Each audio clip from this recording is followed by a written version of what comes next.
नमस्कार विद्यार्थी मित्रांनो या ठिकाणी आपले स्वागत। आपण राज्यसेवा पूर्व कंबाईन ग्रुप बी ग्रुप सी याचा या ठिकाणी अभ्यास करतो आहोत आणि ही जी आपली लेक्चर सिरीज आहे ती बी पब्लिकेशनच्या ठोकळ्यामधून चालू आहे। आतापर्यंत आपण बरेचसे लेक्चर बघितले, त्याला तुम्ही अत्यंत चांगला प्रतिसाद देतायत, त्याबद्दल तुमचे सर्वांचे आभार। या ठिकाणी बी पब्लिकेशनचा जो ठोकळा आहे यामध्ये पूर्व परीक्षेचे जे गाईड आहे याचे संपादन केलेले आहे अजित कुमार यांनी आणि सर्व अभ्यासक्रम जो तीनही परीक्षांचा अभ्यासक्रम आहे तो यामध्ये समाविष्ट आहे। NCERT असेल, आपला स्टेट बोर्ड असेल, दोन्हींचेही मुद्दे या ठिकाणी कव्हर केलेले आहेत। विश्लेषणात्मक स्वरूपात माहिती आणि याआधी झालेल्या जे काही परीक्षा आहेत त्या घटकानुसार त्या घटकाच्या पाठीमागे त्या परीक्षांना आलेले प्रश्न, पूर्व परीक्षेला आलेले प्रश्न या ठिकाणी कव्हर केलेले आहेत। ते सगळे आपण या लेक्चर सिरीजमध्ये बघतो आहोत। चला तर आपल्याला आजचा एक महत्त्वाचा टॉपिक या ठिकाणी बघायचा आहे। शेवटपर्यंत लेक्चर बघा, त्याच्या नोट्स काढण्याचा प्रयत्न करा। नक्कीच तुम्हाला कंबाईन असेल, राज्यसेवा पूर्व, ग्रुप बी सीच्या परीक्षा, इतरही मग याच्यामध्ये सरळ सेवा सगळ्या परीक्षांना तुम्हाला फायदा होणारच आहे, यात कोणतीही शंका नाही। बघा, आजच्या टॉपिकमध्ये आपल्याला राज्यशास्त्र, भारतीय राज्यव्यवस्थेसंदर्भातले काही मुद्दे बघायचे, त्यावर आपल्याला चर्चा करायची। या ठिकाणी पहिला मुद्दा, राज्यघटना नेमकं काय असतं? इंडियन कॉन्स्टिट्यूशन आपण ज्याला म्हणतो ती म्हणजे काय आहे? ती देशाचा मूलभूत कायदा आहे। काय? देश ज्याच्यानुसार चालतो, देश चालवण्यासाठी जे नियम असतात ते सगळे राज्यघटनेमध्ये असतात। अर्थात मूलभूत कायदा म्हणजे जो सरकारचे स्वरूप आणि प्रमुख कार्य निर्धारित करतो। सरकार कसं राहील नेमकं, म्हणजे ते अध्यक्षीय स्वरूपाचं राहील की संसदीय स्वरूपाचं, सरकारची कार्यपद्धती नेमकी कशी राहील ही कुठे ठरते? राज्यघटनेमध्ये। त्याचबरोबर देशातील नागरिकांचे मूलभूत अधिकार कोणते आहेत, त्यांची कर्तव्य कोणती आहेत, ही सगळी राज्यघटनेमध्ये। आता इथे मुद्दा आलाय म्हणून विचारतोय तुम्हाला की भारतातील जी प्रणाली आहे, भारतातील जे सरकार आहे ते कोणत्या स्वरूपाचं आहे, असा सोपा प्रश्न विचारला तर तुम्ही काय उत्तर द्याल?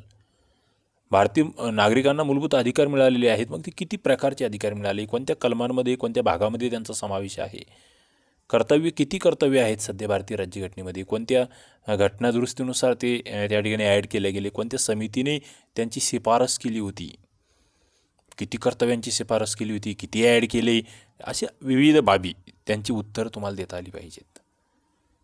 पुढे सेंट्रल व्हिस्टा। सेंट्रल व्हिस्टा नवीन संसद भवन, स्वातंत्र्यप्राप्तीनंतर प्रथमच संसद भवन उभारण्याचं काम या ठिकाणी आता नव्याने चालू आहे। जे जुनं संसद भवन आहे त्याच्या बाजूने, त्याच्या बाजूलाच हे भवन होतं आहे, त्याला सेंट्रल व्हिस्टा असं म्हटलं जाते। 10 डिसेंबर 2020 या दिवशी नवी दिल्ली येथे सेंट्रल व्हिस्टा प्रोजेक्ट या नवीन संसद भवन इमारतीचे भूमिपूजन हे नरेंद्र मोदी यांनी केलेले आहे। आणि त्या ठिकाणी त्यांनी म्हटलं की जुन्या संसद भवनाने स्वातंत्र्य भारताला दिशा दिली, नवीन इमारत आत्मनिर्भर भारताच्या निर्माणाची साक्षीदार बनेल। काय? आत्मनिर्भर भारत, स्वावलंबी भारत, ह्याच्यामध्ये खूप काही दडलेलं आहे, हे तुम्हाला लक्षात घ्यावं लागेल। पुढे सध्याचे संसद भवन जे आहे, जे सध्या वापरात आहे, ते 1921 ते 37 या कालखंडामध्ये बांधलं गेलं होतं। एकतरसो महादेव मंदिरापासून ते प्रेरित होतं। ही इमारत ब्रिटिश साम्राज्यातील इम्पिरियल लेजिस्लेटिव्ह काउन्सिल जे आहे त्याच्यासाठी बांधण्यात आली होती तेव्हा। याचं उद्घाटन लॉर्ड आयर्विन, गोलाकार स्वरूपाची, म्हणजे सध्याची जी जुनी संसद आहे तिच्याबद्दल आपण बोलतोय। त्याच्यामध्ये लोकसभेचे सदस्य, राज्यसभेचे सदस्य, त्यांच्यासाठीची एक जागांची व्यवस्था। पुढे मग आताचा जो हा सेंट्रल व्हिस्टा प्रोजेक्ट आहे याची रचना कोणी केली हा एक प्रश्न। आता ही करंट अफेअरचे प्रश्न म्हणून सुद्धा तुम्ही याला बघू शकता। बिमल पटेल यांनी या ठिकाणी या इमारतीची रचना केली। बांधकाम टाटा प्रोजेक्ट लिमिटेड। लोकसभेचे सदस्य 888, राज्यसभेची 384, म्हणजे तेवढी ती याची बसण्याची जी सिटिंग क्षमता म्हणतो आपण, कॅपॅसिटी, ती असणार आहे। पुढे दोन्ही सभागृह त्याचं संयुक्त अधिवेशन भरवायचं असेल तर 1272 एवढी सदस्य या ठिकाणी बसू शकतील आणि क्षेत्रफळ 65,000 चौरस किमी। काय? 65,000 चौरस किमी एवढं ते क्षेत्रफळ आहे. पुढे संविधान नेमकं कसं तयार झालं, भारतीय संविधान निर्मिती मागे काय घडामोडी घडल्या होत्या, त्याची पार्श्वभूमी काय आहे. तर सगळ्यात आधी 1924मध्ये केंद्रीय विधिमंडळामध्ये भारताला एक संविधान असावे, भारताला स्वतःची राज्यघटना असावी अशी मागणी या ठिकाणी मोतीलाल नेहरू यांनी केली. कधी? 24मध्ये. पुढे 28मध्ये घटनेची मूलतत्वे निश्चित करण्यासाठी त्यांच्याच अध्यक्षतेखाली मग एक समिती नेमली गेली, त्याला आपण नेहरू रिपोर्ट असंही म्हणतो, तेही आम्हाला माहीत असलं पाहिजे. पुढे 1934मध्ये काँग्रेसने भारतीय राज्यघटनेचे प्रारूप तयार करण्यासाठी संविधान सभेची मागणी केली. बघा, काँग्रेसकडूनही मागणी, राष्ट्रीय काँग्रेस. कधी? 1934. पुढे 1940मध्ये ऑगस्ट प्रस्ताव येतोय. ब्रिटिश सरकार जे सर्वप्रथम या ठिकाणी मागणी मान्य करतं की यस, भारतीयांना या ठिकाणी स्वतःची घटना भेटेल. कोण म्हणतंय? ऑगस्ट प्रस्तावानुसार त्या ठिकाणी त्याला मान्यता भेटते. आणि पुढे सगळ्यात महत्त्वाचा मुद्दा तो म्हणजे 1946. 46मध्ये काय होतं आहे? कॅबिनेट मिशन योजना. हिच्यानुसार नोव्हेंबर 1946मध्ये संविधान सभा गठीत होते. यावेळी संविधान सभेवर निवडून आलेले सदस्य, काँग्रेसचे 208 सदस्य निवडून आले, मुस्लिम लीगचे 73 निवडून आले, अपक्ष 8 आणि इतर पक्षाचे 7 असे 296 सदस्य. काय? संविधान सभेवरील सदस्यांची संख्या 296 सदस्य. संस्थानाचे इतर सदस्य, यामध्ये संस्थान सदस्यांची निवडणूक झालेली नाही आहे. तिथे मग संस्थानाचे सदस्य, त्या ठिकाणचा जो संस्थान प्रमुख आहे तो आपला प्रतिनिधी पाठवणार असं ठरलेलं होतं.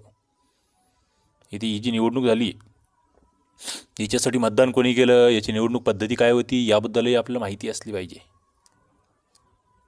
आता प्रांतीय सभा जी आहे त्याच्यातून प्रत्येक 10 लाख लोकसंख्येमागे एक सदस्य निवडून देण्यात आला आहे.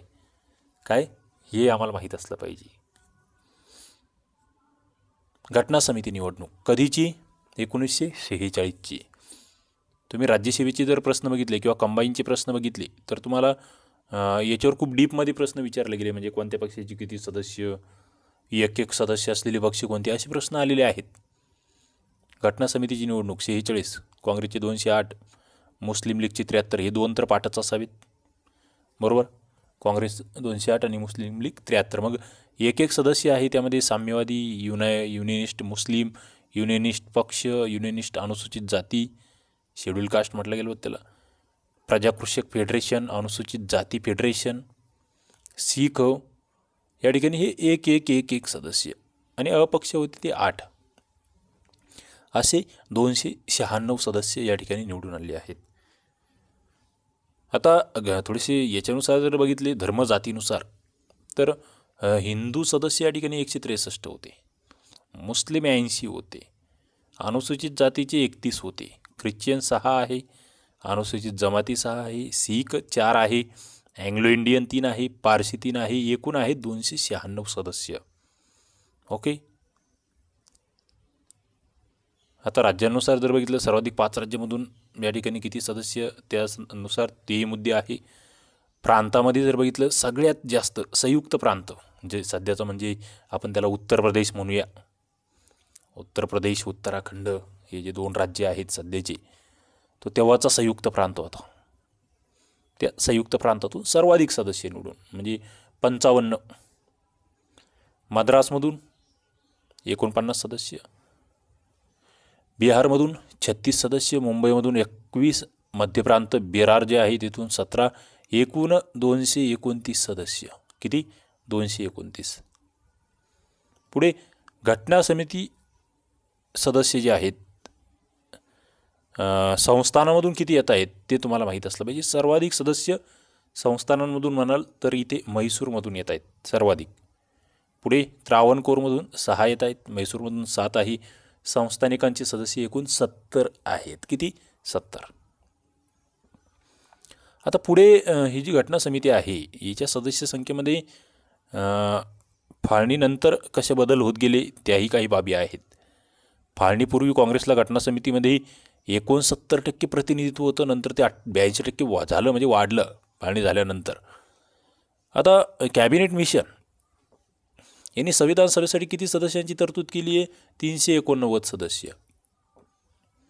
मग ही 390ची जी फोड आहे किंवा त्याचं जे हे आहे वर्गीकरण आहे ते कसं, तर 292 ब्रिटिश सदस्य असतील, 4 कमिशनराच्या प्रांतांचे सदस्य असतील, म्हणजे किती झाले? 296. बरोबर. मग यामध्ये कमिशनरांचे ते 4 प्रांत कोणते? दिल्ली आहे, अजमेर मारवाड आहे, कुर्ग आहे, बलुचिस्तान आहे, ते 4.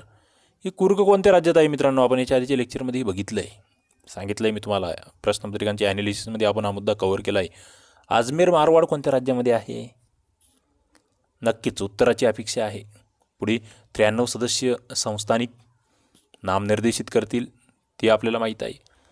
आता म्हणजे 93 प्लस 296. ओके, ते तुम्हाला माहीत असलं पाहिजे. पुढे 3 जून 1947 तारीख महत्त्वाची आहे. माउंटबॅटन योजना आहे. देशाचे विभाजन होते पाकिस्तान आणि भारत.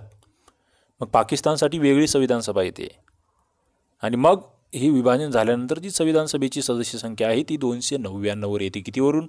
389 वरून. पुढचा मुद्दा हाही आहे की घटना जेव्हा स्वीकारली गेली तेव्हा किती प्रतिनिधी उपस्थित होते, किती जणांनी सह्या केल्या? तर 284.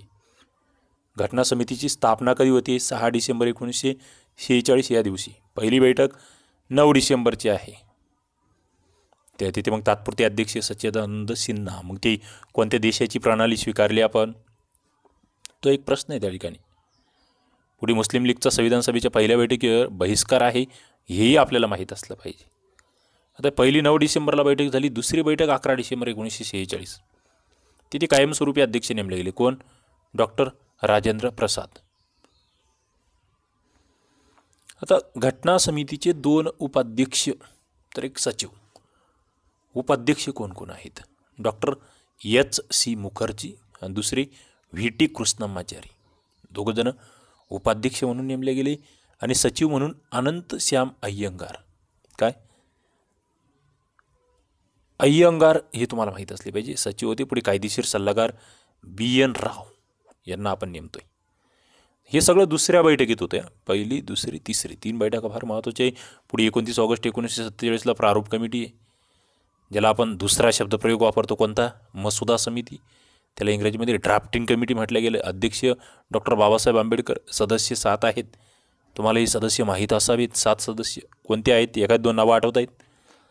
7च्या 7 आठवले पाहिजे. आपण ती शॉर्टकट ट्रिक काही बघितली आपण याच्या आधीच्या एका लेक्चरमध्ये, ते बघितलं. हे सगळे लेक्चर तुम्हाला आपलं जी प्लेलिस्ट आहे तिथे भेटतील, सगळे लेक्चर्स या यूट्यूब चॅनलच्या.